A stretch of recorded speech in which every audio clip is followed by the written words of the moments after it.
ప్రజల్లో మొత్తానికే వెన్నె తగ్గుతూ ప్రజలతో నిరాదరణకు గురై మొత్తం ఉనికి కోల్పోతున్నటువంటి బీఆర్ఎస్ పార్టీ మళ్ళా కొద్ది ఉనికిని పెంచుకోవాలనేటువంటి ఉద్దేశంతో దీక్షా దివస్ కార్యక్రమాలు చేయాలనేది పిలుపునిచ్చినట్టుగా కోట్లాది రూపాయలు ఖర్చు పెట్టి వారాల తరబడి చేయాలని అనుకున్నట్టుగా సమాచారం వస్తూ ఉంది. కేసీఆర్ గారిని ఆనాడు ఉద్యమం తీవ్రంగా నడుస్తున్నట్టు సమయంలో ప్రజల యొక్క సెంటిమెంట్ని అడుగడుగున వాడుకున్నట్టు రోజుల్లో తెలంగాణ కోసం దీక్ష చేస్తున్నట్టుగా దీక్ష మొదలుపెట్టి ఆసుపత్రిలో చేరి నిమ్స్లో 3/12/2009లో చేరి 11/12/2009లో డిశ్చార్జ్ అయినారు. ఇలా వాళ్ళు గొప్పగా చెప్పుకొని దీక్షా దివస్ పేరిట మళ్ళీ కొంత సెంటిమెంట్ని రాజేసే ప్రయత్నం చేస్తున్న తరుణంలో నేను ముందుకు రావడం జరిగింది. కాదు అదర్వైజ్ ఇది ఎప్పుడో 2009లో ముగిసిన అధ్యాయం, దాని గురించి మాట్లాడాల్సిన అవసరం లేదు. కానాడు ఏ రకంగా దీక్ష జరిగింది, ఆనాడు కూడా మా ఉత్తమ్ కుమార్ రెడ్డి గారు, రేవంత్ రెడ్డి గారు ఆధారంతో బయటపెట్టినా ప్రజలు నమ్మలేదు. ఎందుకంటే ఆ దీక్ష చేసిన సమయం అటువంటిది, బాగా సెంటిమెంట్ ఉరుతున్న సమయం. కేసీఆర్ గారు దీక్ష చేశారు, పులి నోట్లో తల పెట్టారు కాబట్టి తెలంగాణ వచ్చిందట. కేసీఆర్ గారు చేసిన దీక్ష అదొక నాటకం. దీక్ష వల్ల తెలంగాణ రాలే, తెలంగాణ సోనియా గాంధీ వల్ల వచ్చింది. దీక్ష 3 నుంచి 11 8 రోజుల్లో దీక్ష విరమణ చేశారు, పలాయనం చిత్తగించారు. అప్పుడు ఉస్మానియా యూనివర్సిటీ మొదలుకొని అన్ని యూనివర్సిటీలో విద్యార్థులు, యువకులు, అందులోనూ దళిత బిడ్డలు, బీసీ, ఎస్సీ, ఎస్టీ బిడ్డలు ఉద్యమాన్ని చేపట్టిన సందర్భం.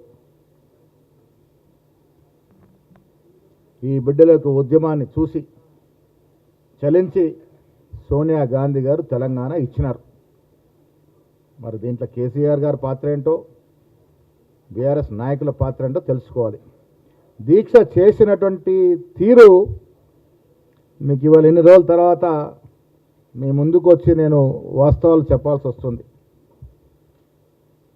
దీక్ష నిజమైన దీక్ష కాదు, రకరకాల ఫ్లూయిడ్స్ తీసుకొని కాస్త 8 రోజులు ఫ్లూయిడ్స్ మీద దీక్ష చేసినారు. మీకు అన్నీ కూడా డాక్టర్స్ ఇచ్చినటువంటి రిపోర్ట్స్, ఏమేమి ఫ్లూయిడ్స్ వాడారు, ఏ రకమైన విటమిన్స్ వాడారు, ఏ రకంగా దీక్ష నడిచింది, అది అసలు దీక్షనేనా, గతంలో పొట్టి శ్రీరాములు చేసినట్టు దీక్షకి దీనికి ఏమైనా పోలిక ఉందా, పొంతనం ఉందా, అసలు ఈ దీక్ష వల్ల తెలంగాణకు జరిగింది ఏమిటి, ఒరిగింది ఏమిటి, ఇవన్నీ కూడా దీంట్లో మీకు డాక్టర్స్ ఇచ్చిన రిపోర్ట్ మీ అందరికీ ఇవ్వడం జరుగుద్ది. ఐరోమ్ షర్మిల గారు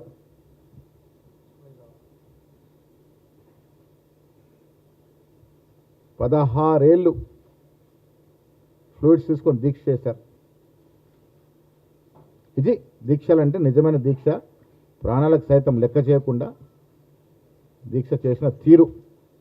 16 సంవత్సరాలు ఐరోమ్ షర్మిల గారు, ప్రపంచ రికార్డ్ ఇది. మీరు దీక్షలు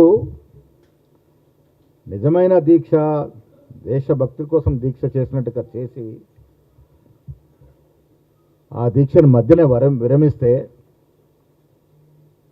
క్రోధోక్తులైనటువంటి విద్యార్థి లోకం, యువకులు, దళిత బీసీ బిడ్డలు త్యాగాలు చేసి ప్రాణార్పణ చేస్తే తెలంగాణ వచ్చింది. ఆయన స్టేట్మెంట్ చివరి వరకు వదలము, 4 లక్షల మంది చచ్చినా తెలంగాణ పోరు ఆగదు. ఎవరు చచ్చిండ్రు? కేసీఆర్. ఏ బిడ్డలు చచ్చిండ్రు? కేసీఆర్ కుటుంబంలో కానీ చుట్టూ పరిసర దూర బంధువుల్లో కానీ ఎవరన్నా చనిపోయినరా? చచ్చింది మళ్ళీ బడుగులే కదా. చచ్చిపోయింది ఎవరు? దళితులు, బీసీలు, ఎస్టీలు, ఎస్సీలు. వాళ్ళ త్యాగం వల్ల కదా తెలంగాణ ఆవిర్భవించింది. ఫ్లూయిడ్స్ వాడుకొని 8 రోజులు కూడా దీక్ష లేదని పరిస్థితి. 16 ఏళ్ళు అయం శర్మల చేస్తేనే 8 రోజులకి దీక్ష విరమించడం కాకుండా విద్యార్థులు తెచ్చగొట్టి ఎంతమంది ప్రాణాలు బలిగొన్నారు. ఆనాడు జరిగినటువంటి ఆత్మహత్యల పరిస్థితి ఏంది? లోతుగా వాటి మీద అధ్యయనం చేస్తే అసలు వాస్తవాలు బయటకు వస్తే మీ పరిస్థితి ఏంటి?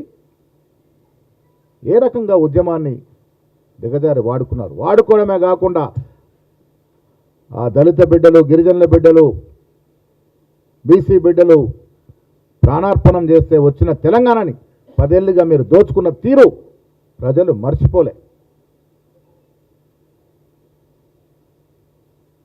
తండ్రి ఒక దిక్కు, కొడుకు ఒక దిక్కు, మేనల్లుడు ఒక దిక్కు, సడ్డకుని కొడుకు ఒక దిక్కు, బిడ్డ ఒక దిక్కు, చుట్టాలు ఒక దిక్కు, తాబేదారులుగా ఉన్నటువంటి ఆనాడు మంత్రులు, ఎమ్మెల్యే ఒక దిక్కు. ఏ రకంగా తెలంగాణ ఎన్ని రకాలుగా దోచుకున్నారో తెలంగాణ ప్రజలు మర్చిపోలే. ఇంత తెలంగాణ దోపిడీ గురి చేసి 7.5 లక్షల అప్పు చేసి పలాయనం చిత్తగించేలా ఫామ్ హౌస్కి పరిమితమైతే మళ్ళేదో దీక్షల పేరిట ₹1 కోట్ల ఖర్చు పెట్టి ఉనికిని చాటుకునే ప్రయత్నం చేస్తూ ఉన్నారో తెలంగాణ ప్రజలు తిరస్కరిస్తారు. గుర్తుపెట్టుకోండి. 2003 అసెంబ్లీ ఎన్నికలు ఏ రకంగా తిరస్కరించినారో, పార్లమెంట్ ఎన్నికలు ఏ రకంగా 0 సీట్లు ఇచ్చినారో, మొన్న జూబ్లీ హిల్స్ ఎలక్షన్లో ఏ రకంగా బుద్ధి చెప్పినారో అదే గతి కంటిన్యూ అవుతుంది. నేను రిపోర్ట్లన్నీ కూడా కేటీఆర్ కూడా పంపిస్తా ఉన్నా, చదువుకోండి. మీరు ఈ దీక్షలు చేసిన తీరు తెన్నులు, డాక్టర్స్ ఇచ్చిన రిపోర్ట్లు ఇవన్నీ కూడా మీకు కూడా పంపిస్తాం, చదువుకోండి. ఇంకా ఈ దీక్షా దివస్లు ప్రజల్ని మభ్యపెట్టే కార్యక్రమాలు మానుకోండి. మీకు మన చిత్తశుద్ధి ఉండి నిజంగా చేయదలుచుకుంటే సోనియా గాంధీ గారు ఫోటో పెట్టుకొని ఈ వారం రోజులు పాలాభిషేకాలు చేయండి. ప్రాణ అర్పించినటువంటి త్యాగదనులకి నివాళులు అర్పించండి. జేజేలు కొట్టాల్సింది కేసీఆర్ దీక్ష కాదు. దళిత బిడ్డలు అంటించుకోవడానికి నిప్పు దొరుకుతుంది, కిరోసిన్ దొరుకుతుంది. కానీ కిరోసిన్ పోసుకున్న హరీష్ రావుకు మాత్రం అగ్గిపెట్ట దొరకదు. అన్నాడు నమ్మిరు ప్రజలు. ఎవరు బలిదానం ఇస్తే ఎవరు అనుభవించారు? ఎవరు తెలంగాణ ఇస్తే ఎవరు అధికారంలోకి వచ్చారు?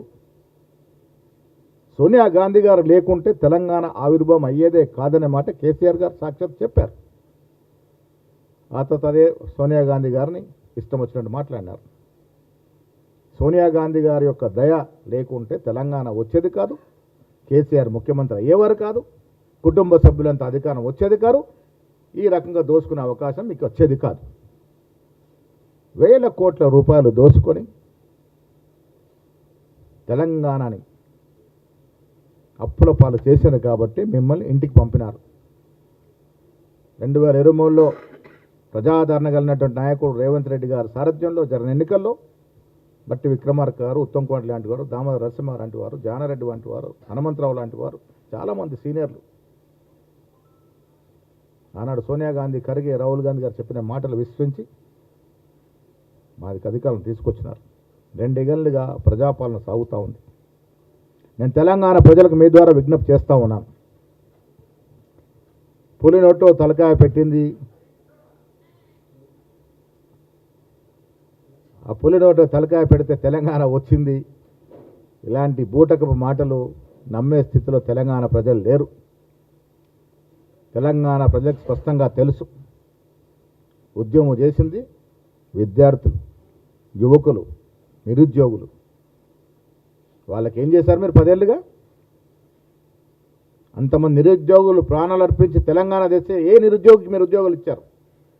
మీ ఇంటి నుండి ఉద్యోగాలు పెట్టుకున్నారు. చనిపోయిన కుటుంబాలకు ఏమి ఇచ్చారు మీరు? వాళ్ళ శవాల మీద నడిచి మీరు అధికారంలోకి వస్తే వాళ్ళకేమి ఇచ్చారు? సోనియా గాంధీ గారు తెగించి అందరినీ కాదని తెలంగాణ ఇస్తే ఒక్కరోజున స్తుతించినారా? ఒక్కరోజున ధన్యవాదాలు తెలిపినారా? ఇప్పటికైనా బుద్ధి తెచ్చుకొని ఈ దీక్షా దివస్లు మాని సోనియా గాంధీ గారి యొక్క పూలపటానికి పాలాభిషేకాలు చేయండి. ప్రాణ త్యాగం చేసినటువంటి కుటుంబాలని ఆదుకునే ప్రయత్నం చేయండి. వారికి నివాళులర్పించే ప్రయత్నం చేయండి. మీరు చేసిన దీక్షలు ఎలాంటివో, ఏ రకమైన దీక్షలో ప్రజలకు తెలుసు. సర్టిఫికెట్లు ప్రూఫ్లతో సహా నేను మీకు పంపిస్తా ఉన్నాను, చదువుకోండి. ఇప్పటికైనా ఇవన్నీ మానుకొని ఆ దీక్షా దివస్లో మీరు ₹1,00,00,000 పెట్టినా వచ్చేదేమి ఉండదు. ప్రజలు బాగా తెలివైన వారు, తెలంగాణ ప్రజలు విఘ్నులు. మిమ్మల్ని ఆదరించే పరిస్థితే ఉండదు ఈ రాష్ట్రంలో. ఒకరు త్యాగం చేస్తే ఒకరు అధికారం అనుభవించారు. అధికారంలోకి వచ్చి రాష్ట్రాన్ని అన్ని రకాలుగా దోచుకున్నారు. ఆ దోచుకున్న డబ్బుతో ఇవాళ రాజకీయాలు చేయాలనుకుంటా ఉన్నారు. మీ కుటుంబంలో తగాదాలు ఎందుకు వచ్చాయో రాష్ట్ర ప్రజలకు తెలియదా? దోచుకున్నది పంచుకోవడంలో వచ్చిన తేడాల వల్లనే కదా కుటుంబంలో తగాదాలు వచ్చాయి. ప్రజలకు స్పష్టంగా కనబడుతూ ఉన్నాయి. ఇలా కేసీఆర్ గారు ఫామ్ హౌస్ పరిమితమైతే హరీష్ రావు ఒక దిక్కు, కేటీఆర్ ఒక దిక్కు, కవిత ఒక దిక్కు. పంచుకున్న వాటాలు సరిగా చిక్కగా బజారున పడి మాట్లాడుకున్న తీరు ప్రజలు గ్రహిస్తూ ఉన్నారు. దీక్షా దివస్లకు ఇంకా ప్రజాదరణ ఉండదు కాక ఉండదు. బీఆర్ఎస్ పార్టీకి ఈ రాష్ట్రంలో ఉనికి మళ్ళీ రాదుగాక రాదు. ఈ రాష్ట్రాన్ని ఎన్ని రకాలుగా అభివృద్ధి సంక్షేమిస్తున్న కాంగ్రెస్ పార్టీ ఇవాళ వాస్తవాలతో బయటికి రావాలని మేము ముందుకు వచ్చాం. మీకు కూడా కాయిదాలు ఇస్తాం. దీక్షల వల్ల, కేసీఆర్ దీక్ష వల్ల తెలంగాణ రాలే. ఎస్, కేసీఆర్ ఉద్యమంలో కేసీఆర్ పాత్ర ఉంది, అంటే అనుమానం లేదు. కానీ కేసీఆర్ వల్లే తెలంగాణ వచ్చిందని మీరు చెప్పుకునే ప్రయత్నం చేస్తూ ఉన్నారు. అది ప్రజలు సహించరు, ప్రజలు ఒప్పుకోరు. తెలంగాణ వచ్చింది ఆనాడు కాంగ్రెస్ పార్టీ యూపీఏ వల్లనే. కటానికి తెలంగాణ రావటానికి కారణం ఆనాడు బలిదానం చేసుకున్నటువంటి ఆ యువకులే.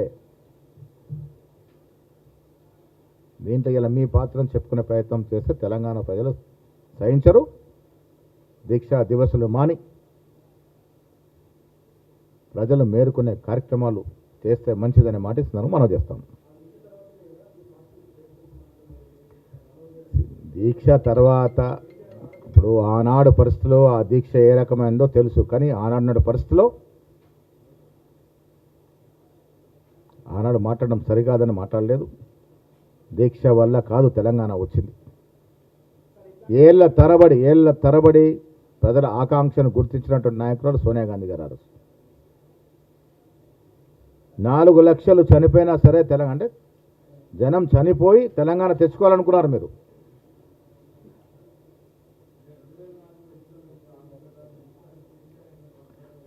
ఒక రాష్ట్రము క్రియేట్ కావాలంటే ఆషామాషి కాదు. ఒక అన్నదమ్ములు ఆస్తులు పంచినంత సులభం కాదు. ఒక రాష్ట్రాన్ని ఒక రాష్ట్రం నుంచి విడదీయాలంటే అక్కడ సెంటిమెంటు, కథ, కారకాన ఇదంతా కూడా పెద్ద ఎక్సర్సైజ్ చేయాల్సిన అవసరం ఏర్పడింది. కాబట్టి తెలంగాణ వచ్చిన తర్వాత చాలామంది భయపడ్డారు. ఆనాడు ముఖ్యమంత్రి కిరణ్ కుమార్ రెడ్డి గారు సమర్థవంతంగా ఎదుర్కోగలిగినాడు. నిజంగా కూడా ప్రాపర్ ప్రొసీజర్, ప్రాపర్ ఎక్సర్సైజ్ లేకుండా చేసిండుంటే ఇంకా ప్రాణ నష్టం జరిగేది ఆంధ్ర ప్రాంతంలో. కాబట్టి దానికి చాలా సుదీర్ఘంగా ప్రణాళికలు చేసి పద్ధతి ప్రకారం తెలంగాణ ఇవ్వడం జరిగింది. కేసీఆర్ గారు నాకు తెలిసి వీళ్ళందరికన్నా కొద్దిగా దూరదృష్టితో ఆలోచిస్తాడు. కాబట్టి తెలంగాణలో ఇంకా మనకు నూకలు చెల్లిపోయినాయి, ఇంకా బయటకు వచ్చి నేనేం చేయాలి, బీఆర్ఎస్ ముగిసిన శకం అని కేసీఆర్ గారికి బాగా తెలుసుంటుంది. మరి అప్పుడెప్పుడో చేసే దీక్షను ఇయ్యలేదో పని కట్టుకొని దీక్ష దివస్ చేసి ఉద్యమాలు ఉత్సవాలు ఇప్పుడు జరిగిన కార్యక్రమాలకు ఉత్సవాలు చేసుకుంటే అర్థం లేదు, అర్థం ఉంది. ఇప్పుడు మేము ఇచ్చిన కార్యక్రమాలు, మేము చేసిన విజయవంతమైన కార్యక్రమాలు కొంచెం ఉత్సవాలు చేస్తా ఉన్నాం. మీరు 10 ఏళ్ళుగా ఏం చేశారో దాని మీద ఉత్సవాలు చేయండి, మేము సంతోషిస్తాం. 10 ఏళ్ళలో మీరు ఏం చేశారు, ఎవరికి ఎన్ని ఉద్యోగాలు ఇచ్చారు, ఈ రాష్ట్రం ఏ రకంగా అభివృద్ధి చెందింది, కేంద్రం నుంచి ఎన్ని లక్షల కోట్లు తీసుకొచ్చినారు, విదేశీ పెట్టుబడులు ఎన్ని లక్షల కోట్లు తీసుకొచ్చి, ఇవన్నీ చెప్పి ఉత్సవాలు చేసుకోండి, సంతోషం. దీక్షా దివస్ అరే ముగిసిన అధ్యాయాన్ని రేకెత్తించి ఇంకా సెంటిమెంట్ కాజేయాలని ప్రయత్నం చేస్తున్నారు కాబట్టి నేను ముందుకు వచ్చి మాట్లాడాల్సిన అవసరం ఉన్నది. ఇంత పెద్ద సబ్జెక్ట్ మాట్లాడుతుంటే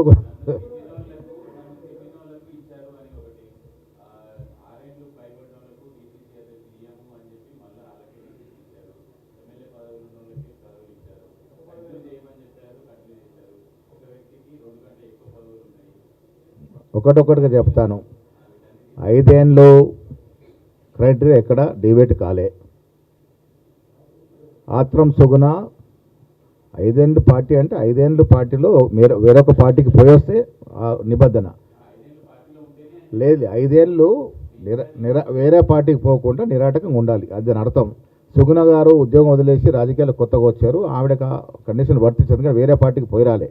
ఇవాళ చాలామంది సీనియర్లు ఇలా ఎమ్మెల్యే శ్రీశైలం గౌడ్ కావచ్చు, రాజేష్ రెడ్డి ఎమ్మెల్యే కావచ్చు, వీళ్ళందరూ కూడా వాళ్ళని చేయాలని చాలామంది ప్రపోజ్ చేసిన 5 ఏళ్ళ కండిషన్ వర్తించింది కాబట్టి చాలామందికి రాలేదు. అది ఆ కండిషన్ ఎక్కడ డిబేట్ కాలే. మీరన్నది ఎమ్మెల్యేకి పదవులు నేను ముందే క్లారిఫై చేశాను. ఎమ్మెల్యేలు గతంలో కూడా డీసీ అధ్యక్షులుగా ఉన్నారు, భవిష్యత్తులో కొంతమంది వస్తారు, ఎమ్మెల్యేకి అది వర్తించని మాట చెప్పాము. కార్పొరేట్ చైర్మన్లు కొంతమంది వచ్చారు, ఎస్ నెక్స్ట్ రెన్యువల్లో వారికి రాదు, డీసీ ప్రెసిడెంట్గా మిగులుతారు వాళ్ళు, అది క్లారిటీ. ఇంకోటి అడిగింది మీరు 5 ఏళ్ళు ఉన్నారు కదా, 2.5, 3 ఏళ్ళు, 4 ఏళ్ళు ఎవరితో 5 ఏళ్ళు కంప్లీట్గా టెన్యూర్ కంప్లీట్ చేస్తేనే వాళ్ళని మార్చడం జరిగింది. 3.5, 4 ఏళ్ళు చేసిన వాళ్ళకి 3 ఏళ్ళకు పైబడితేనే మార్చాము, 3 ఏళ్ళ లోపల వాళ్ళకి మార్చడం జరగలేదు. తర్వాత నల్గొండ డీసీసీ అధ్యక్షుడు కోమటిరెడ్డి అని కలిసినారు, వివరణ ఇచ్చినారు. అది 3 ఏళ్ల క్రితం మాట్లాడినటువంటి వీడియో, అది ఆనాడు ఎన్నికలు జరుగుతున్న తరుణంలో మాట్లాడిన వీడియో, అది మాట్లాడడం తప్పు.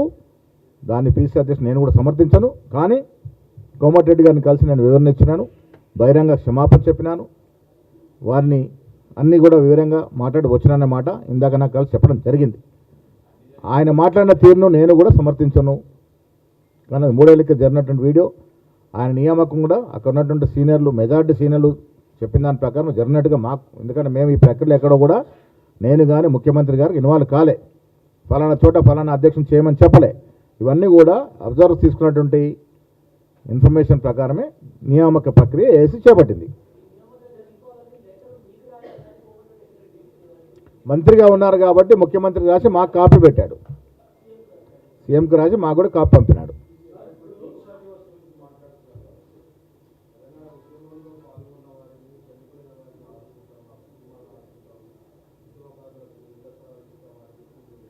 %100% ఇస్తూ ఉన్నాం, మిగిలిన కూడా ఇస్తాం. వాళ్ళు 10 ఏళ్ళలో ఇచ్చిన ఉద్యోగాల సంఖ్య ఎంత? మనం తెలంగాణ తెచ్చుకుందే నిరుద్యోగ నిర్మూలన కోసం. మా ఉద్యోగాలను ఆంధ్ర ప్రాంతానికి పోతున్నాయని తెలంగాణ ఉద్యమం మొదలైంది. ఉద్యమం మొదలైంది ఎక్కడ? నీళ్లు, నిధులు, నియామకాలు అటుకెక్కిచ్చారు. కుటుంబ సభ్యులంతా ఉద్యోగాలు చేరారు తప్ప చనిపోయిన కుటుంబాలకు ఉద్యోగాలు రాలే. నిధులు ఏ రకంగా జరిగాయో, ఏ రకంగా అనేకరకం మనం చూసాం. నీళ్ళ దోపిడీ ఏ రకంగా జరిగిందో చూసాం. నిధులు ఎక్కడుండి నిర్వర్తించారు వారు? సెక్రటరీకి వచ్చిన పాపన పోలే. సో ఇవన్నీ కూడా డిబేట్ అనేవి పక్కదారి పట్టినాయి కాబట్టి ప్రజలు, విఘ్నులు కాంగ్రెస్ పార్టీని తీసుకొచ్చారు. 10 ఏళ్ల తర్వాత అయినా ఇచ్చిన పార్టీ కాంగ్రెస్ కాబట్టి జాగ్రత్తగా చూసుకునే ఉద్దేశంతో మమ్మల్ని గెలిపించడం జరిగింది. ఆనాడు ప్రజాదరణ ఉన్నటువంటి నాయకుడు రేవంత్ రెడ్డి ముఖ్యమంత్రి అయ్యారు. ఈ 2 ఏళ్లుగా మేము ఇచ్చినటువంటి సంక్షేమం కానీ అభివృద్ధి కానీ వాళ్ళు 10 ఏళ్ళలో 1:5 10 ఏళ్ళలో వాళ్ళు ఇచ్చిన సంక్షేమం కానీ అభివృద్ధి మీద చర్చకు ఎవరు వస్తారంటే వారికి వెల్కమ్. చర్చ పెట్టుకుందాము, చర్చకు సిద్ధం.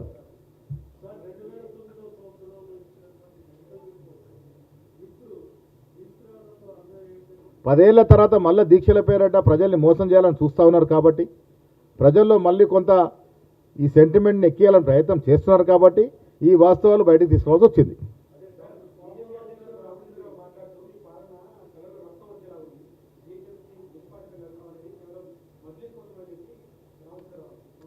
BJP party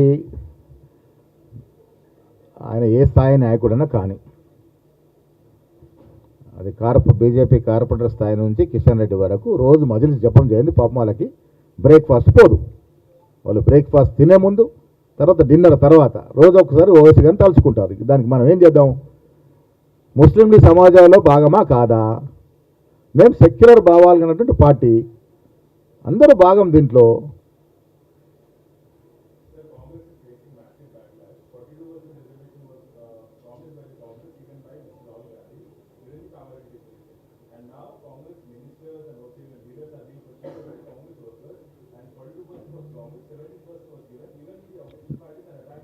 No, that's, I want to make it clear, the 17% propaganda is totally baseless. It's false propaganda they are circulating. I agree that 0.5% deviation is there, that too because of migration of population, BC population to urban areas. Other than that, there is no lapse, and as far as 42% reservation is concerned, we are still committed. 42% reservation for BCs is not a closed chapter. This will continue irrespective of elections. Elections, we are compelled to go for election because of High Court's decision, and moreover, there is uncertainty at the ground level. Without sarpanch, without proper leadership, we are unable to function, we are unable to process the schemes to common people. So that is the reason, as per the direction of the High Court and the ground level report, we are going for sarpanch elections. As far as MPTs and ZPTs elections are concerned, we will obey the court order. We are still trying to pursue the matter.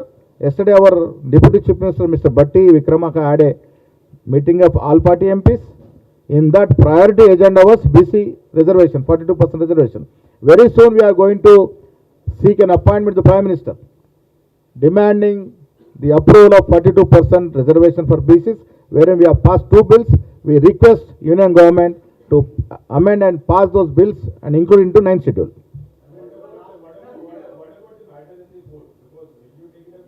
Yes, see, we are very soon we are going to challenge Krishnamurthy's case as well as another Sahani case. Indra Sahani and Krishnamurthy case. Depending upon those 2 cases, everywhere it's becoming an obstacle. Now we have decided and we request Honorable Chief Minister to challenge these 2 judgments.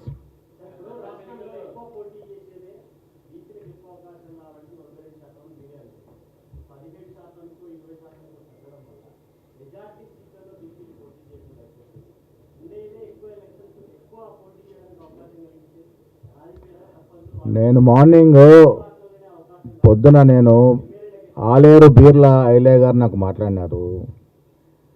ఇవాళ general కేటగిరీలో కూడా 80% బీసీలే పోటీ చేస్తూ ఉన్నారు.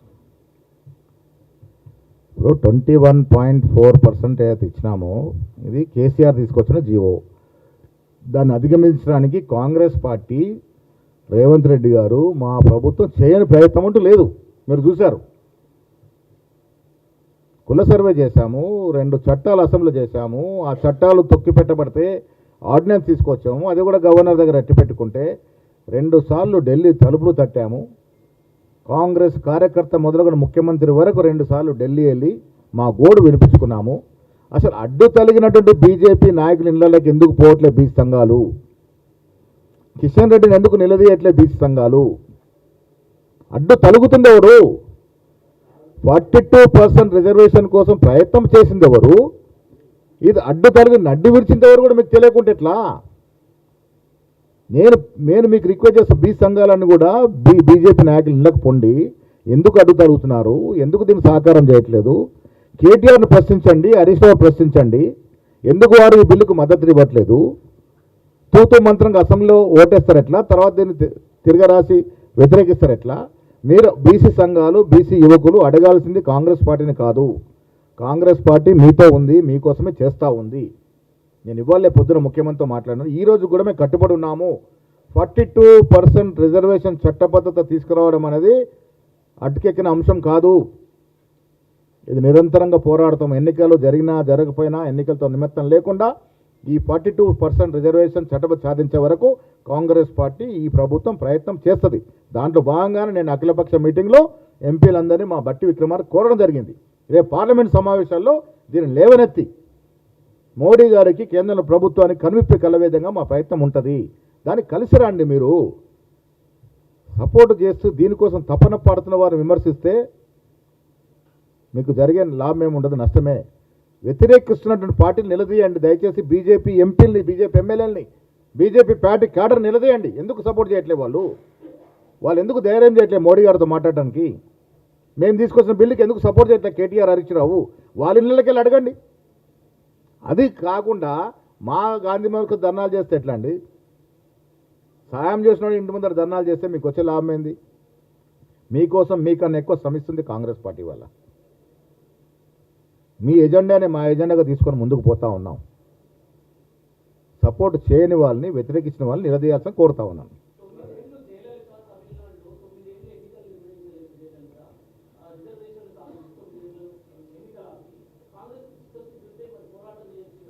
ఇప్పుడు ఎన్నికలు ఆపడానికి కూడా కొంత సమయం ఉంటుంది.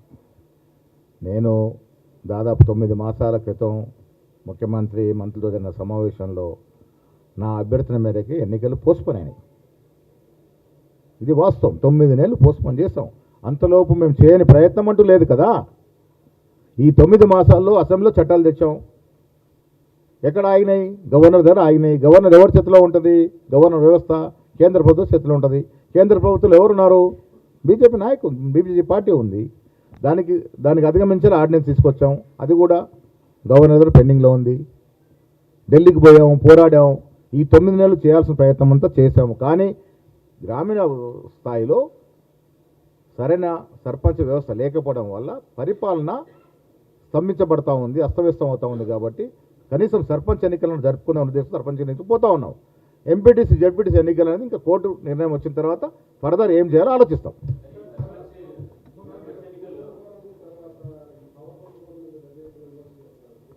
అభివృద్ధి జరిగేటప్పుడు విమర్శలు వస్తాయి.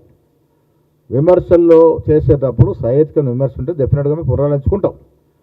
జరిగిన తప్పిదాలు చూపకుండా ఊరికే బట్టగాల్సి మీదేస్తానంటే కరెక్ట్ కాదు. అది అభివృద్ధి జరగాలి. పవర్ సెక్టర్లో మనం అభివృద్ధి సాధించుకోవాలి. భూములు ఎందుకు అవన్నీ ఆ కార్యక్రమం చేయాల్సి వస్తుంది. ఇండస్ట్రియలైజేషన్ జరగాలి, పరిశ్రమలు రావాలి. ఆ దశగా ప్రయత్నం చేస్తున్నప్పుడు కుంభకోణాలకు అలవాటు పడినట్టు టీఆర్ఎస్ నాయకులు దాని గురించి మాట్లాడతారు.